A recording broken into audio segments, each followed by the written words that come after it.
Hi, my name is Julia, and today we are going to be talking about what the fuck is overtourism, why do I have to care, and I'm going to go into a specific example, or at least I believe a specific example on where you can go to avoid overtourism. Let's talk about the word overtourism first. It started in the 1970s, but the term overtourism was first seen in academic literature in the 1980s, and it was coined by drawing parallels of the hidden costs of the overfishing crisis. Overtourism is defined as a situation where the impact of tourism exceeds physical, ecological, social, economic, psychological, and/or political capacity thresholds. It is suggested that as mass tourism must be investigated as a phenomenon, touristification as a process, and over-tourism as a regime. The digital revolution, allowing instant online reservation and platforms like Airbnb, has lowered accommodation costs and enabled rentals in traditional residential locations, aggravating the disturbance to residents. In many places, local communities, weakened by the pandemic crisis, are facing even greater hardships in conserving their way of life due to renewed tourism pressures and inflationary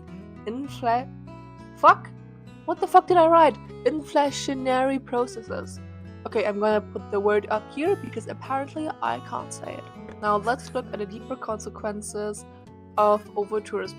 First, pressure, congestion, and overcrowding at popular sites are merely the tip of the iceberg, concealing deeper consequences which are rooted in inequality and asymmetric power relations.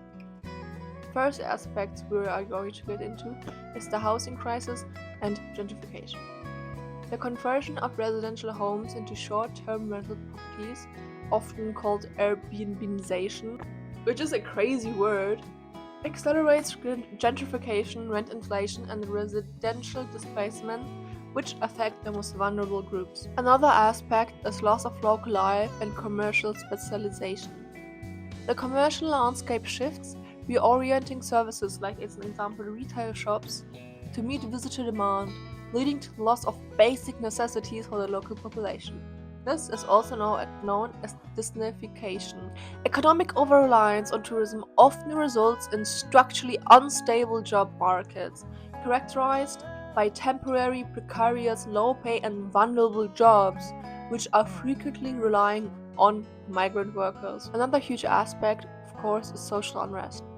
The negative impacts of everyday life drive resident dissatisfaction and give rise to anti-tourism activism, which typically critiques policy and the economic model, which is also referred to as anti-touristification, rather than tourists themselves. We can see this now that we know what over-tourism is, how it started, and what the consequences are. Let's get into how one can avoid over-tourism. First, huge thing is the mindset and the philosophy of the person. Ethical travel involves being respectful and thoughtful. It means caring for a place that is not one's own and leaving it as it was. It requires a shift towards fundamental changes, potentially embracing a tourism degrowth paradigm, which calls for revising the tourism mobility systems. It also means actionable steps for tourism. Well, first, you can look at your accommodation choices. Avoid private short-term apartment rentals like Airbnb in residential buildings. Rather try hotels. Registered hotels is also very important, run by locals, owned by our locals, which are contributing to the local economy. Also look at where and when you are traveling. Travel during the off-peak season to help spread the influx of tourists, typically avoiding July and August. Avoid central crowded tourist hotspot. As an example, if you do go to Barcelona, avoid the La Rambla neighborhood. Rather, try alternative, lesser-known neighborhoods or secondary destinations. What's also very important is that you behave yourself. Act appropriately. Do not get excessively drunk and do not fucking litter. and respect local customs and privacy of residents. Do learn a few simple words of the local language, even if it's just, can you speak English? Now let's get into my example of a city I found to have the infrastructure for more tourists and has been reliant on tourist money, Kudowa Zdroj. Kudowa Zdroj is situated immediately on the Czech border but still in Poland. The town has over 10,000 inhabitants. The town's origin traced back to the 14th century. The spa traditions began in the 16th and 17th century with the discovery of local mineral springs and their healing effect. In 1870, the location achieved widespread European renown as the hard spa Kudowa. There are a lot of historical buildings in Kudowa Zdroj, including Zameczek, which means little castle, which was built in 1772. 1772. Sounds like a fucking bad name. How does one get to Kudowa Zdroj? Well, we went there by Flixbus. Flixbus is not the most ethical way to get there somewhere because they have tried or almost succeeded building a monopoly by offering way too cheap prices in the beginning, which their competitors, as an example Sinbad, could not hold up with. You can also get there to Kudowa Zdroj by train because they do have a train station. So I'm now on the official website of the train station in Kudowa Zdroj, and as you can see here, you can just switch it around. You can also just put it in English, but you have to do it through your own laptop way. I don't believe that there is like a way from the website to be in English. So here you can just put the starting train station and where you want to go, or the other way around. And if you go down, you can see Rozkład, means timetable, and we can see what trains are leaving today, to where they're going, tomorrow, what time, where they're going, and for the whole week. But do remember that most of the trains, as an example here to Wrocław, only run on the weekends. One last thing I do want to say before we start getting into where to stay in Kudowa Zdroj is, if you can, do not take your car. Kudowa Zdroj is maybe the exception because you can find parking spaces there, but if you do use the public transport, which is almost non-existent there, I do have to say, but I mean, it's literally a spa town. You can walk everywhere, like just walk. But if you do have to get your car, try just leaving it at your accommodation and try taking the infrastructure. By that I mean try taking the public services, buses, trains, whatever, wherever you can, because that way you will support the city's infrastructure by spending money for the bus tickets. Now, where does one stay in Kudowa Zdroj? Do not get a fucking Airbnb. I don't even know if there are a lot of Airbnbs, but there are a lot of very beautiful and rather cheap hotels and hostels. You can get like a beautiful hotel in a very like mid-century building, like in a huge castle, not even a castle, like in a very huge villa for about 50 euros a night. We stayed here. Just have the booking.com page open of the accommodation I was staying at. As you can see, it does have a lot of double rooms. Most of the double rooms also do have a bathroom. So this is what the page looks like. You can open it on your own and look at all the amenities that it has. But I just wanted to show you. This is where the accommodation is at, and then you have to walk this beautiful way through like fields and like woods to get down here. And here's already the mineral springs, and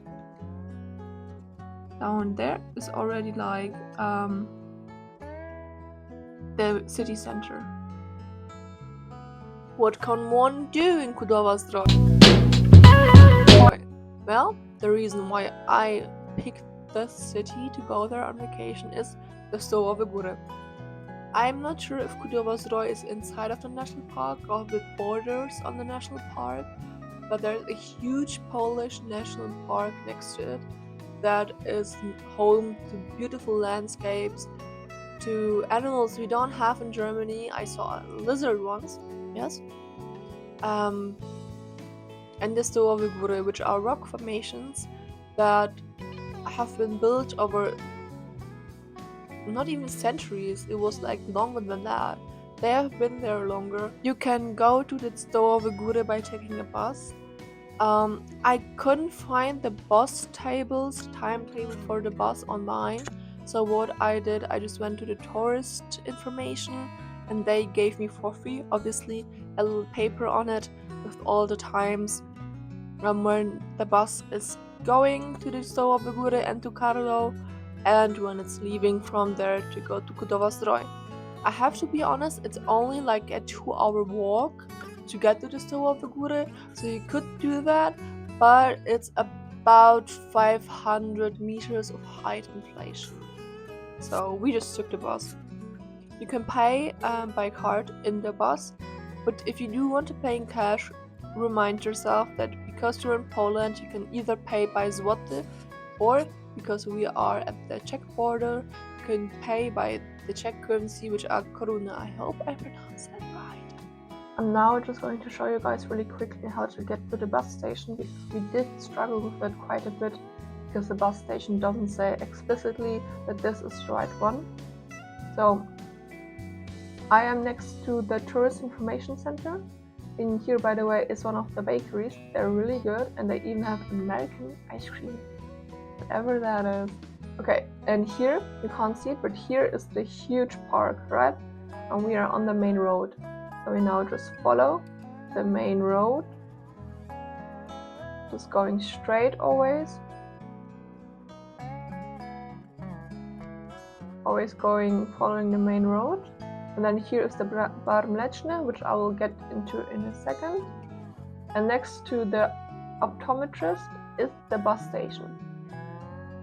Here is, on this side of the street, is where the bus will leave to the Stołowe Góry or Karlu.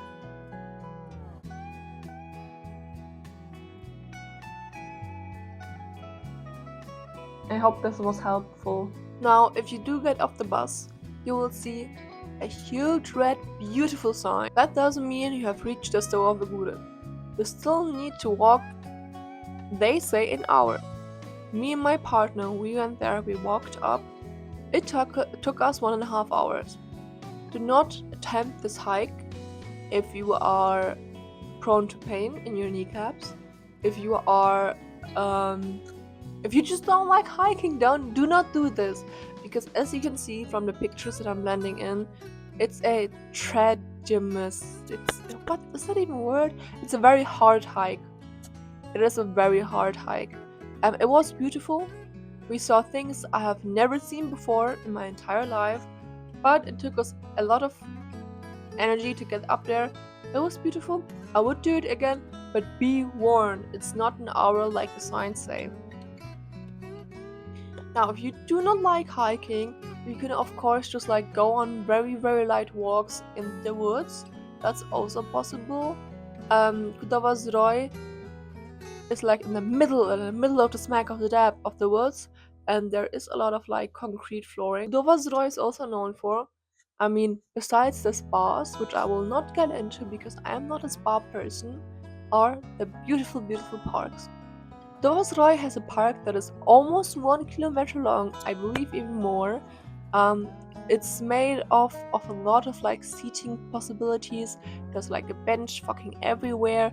There are a lot of squirrels. There are huge trees, very beautiful trees. It's well groomed. It's just very beautiful to walk through it. Yeah.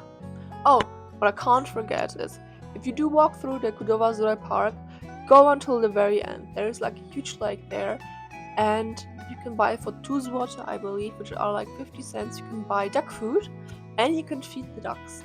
There is even one seagull. I do not know why, but there is one seagull there that just exists, It looks sad, but you can also feed the seagull. When you are in the Kudowa Park, there are a few things you can do within the park. There is a mineral spring where you can fill up as many water bottles as you like with the healing water. The healing water is made of a lot of minerals, that's why it tastes kind of bitter. Not bitter, but I didn't like the taste. I still downed like a few gulps because it's healing. What's there also? Oh yeah, there's also like a huge sanatorium, I believe it's called, where the water is filtered through natural roots and fibers, which make the minerals go into the air, and then you can inhale them. There are like a lot of seats next to the sanatorium where you can just sit down and inhale the air with the minerals and just chill out, listen to the birds, listen to the squirrels, listen to the other people talking. It's very relaxing. There's also a musical park with statues of musical things. I can't find the words right now, but it's also pretty. And one, just go inside the Żabka, get yourself a hot dog. You can decide between what kind of sausages you want. They also have hot paninis, they have salads, they have everything. So get yourself a little snack. I recommend the hot dog. The hot dog is just like good Polish culture. Yeah, get yourself a hot dog, get yourself a nice little drink. I recommend oranżada. Already arrived at our last segment, where to eat in Kudowa Zdroj. As mentioned before, try to eat at local restaurants. So now I'm going to give you a few tips of the local restaurants we went to, but we really liked. I will of course put the Google Maps locations in the caption down. Our favorite restaurant, which is a restaurant we still think about almost a year later, even I believe longer than half a year later, is Smażalnia u Andrzej. Smażalnia is Polish. Translated, I guess it just means fiery. But smażalnias are known for carrying seafood. Most smażalnias have small lakes next to it where they fish your fish, so it can be as fresh as possible. You can also ask somebody to fish your fish, or you can do it yourself. You're gonna get the... I don't know the word right now, but you can get your hook, your line, and your sinker, and you can fish your own trout. They also have another type of fish, but I can't remember it right now, because we only ever had a trout, and the trout was amazing. I've never had fish this fresh in my entire life, and I'm Portuguese, so that's saying something. And they have a tiny menu. They only have like 4 types of preparation of the fish. Then they have fries. They have a type of salad, surówka. Also very hard recommend surówka, get surówka. And they have like types of beers and lemonades. That's it. But still, it's the best fish I've ever eaten, fried fish, in my entire life. Paid around like 10 euros per person, which is quite cheap, like 10 euros with the salad and the fries and a drink. And we were very full. It was amazing. I hope to go there again someday. Another huge thing in Poland next to Żabka and Smażalnia is bar mleczny. It's translated means milk bars, which are canteen style of restaurant, which is very popular with the worker class. It has almost only Polish types of dishes, and it's very affordable and very authentic. Like, it's mostly just like moms and grandmas back in the fucking kitchen whipping that shit up. So amazing. You need to go to a bar mleczny if you are in Poland. Doesn't matter where in Poland. Breakfast in Kudowa Zdroj at the bar mleczny is also a possibility, and it's quite cheap. Every time we went there, not for breakfast but for lunch, we got a main dish, a soup, and of course a drink. I believe I even got pancakes as a dessert, and I believe you paid like 8 euros per person. Polish lunches are always 2 courses.